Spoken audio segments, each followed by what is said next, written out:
चाहे आप बेटा हैं चाहे आप बेटियां हैं, एक जैसी ताकत दी है परमात्मा ने। हमारे समाज ने अगर पुरुष प्रधान समाज बना दिया, इसका मतलब ये नहीं है कि बेटियों में शक्ति नहीं। बेटियों में भी अच्छे कर्म, नेक कर्म, भले कर्म करने की शक्ति हमें लगता है कहीं ना कहीं पुरुषों से ज्यादा है, बच्चों बेटों से ज्यादा है।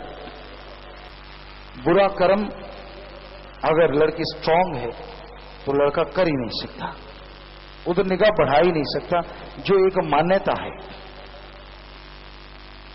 और मालिक ने औरत का दर्जा बहुत ऊंचा बनाया है। आप सब भी इसे स्वीकार करेंगे, चाहे आप पुरुष हैं चाहे आप औरत हैं।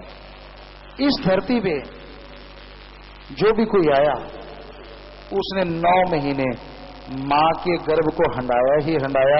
दूसरे शब्दों में 9 महीने मां ने उसको अपने पेट में रख के उठाया ही उठाया। तो क्या ये महानता का एक बड़ी बात नहीं है? बहुत बड़ी बात है।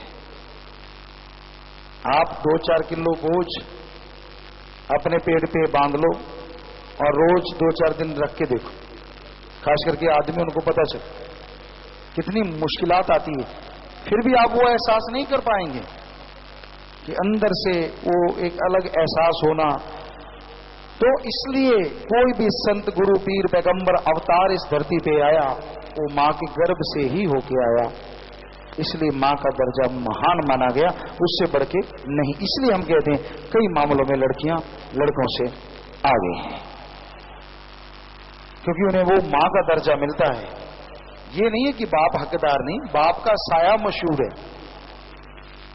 अगर बच्चा अच्छा नेक इंसान बने, मां के गर्भ की शिक्षा और बाप का अच्छा साया, यानी उसको सिखाना, पढ़ाना, संस्कार देना, पुरुष प्रधान समाज में। इसलिए बाप की भी कोई कमी नहीं है, बाप भी कम नहीं है, लेकिन मां का दर्जा सर्वोत्तम माना गया। उसी मां को जब वो नन्ही सी होती है, जो आपकी बेटी कहलाती किसी की, आप गर्भ में खत्म कर देते हैं, गर्भ में मार देते हैं, इसलिए कि आपके बेटियां ज्यादा हैं। तो लान ताप पे और लान ताप के जन्म देने वालों पे, जिन्होंने आपको ऐसा बनाया। आप क्यों भूल जाते हैं कि जिस मां ने आपको जन्म दिया, अगर उसकी मां ने उसको गर्भ में खत्म कर दिया होता, ना आपकी मां होती और ना आप होते। क्यों नहीं समझ आती, क्यों भूल जाते हैं ये सब कुछ? एक बेटी है शाबाश, 2 है बस बहुत है, चाहे वो बेटी या बेटा।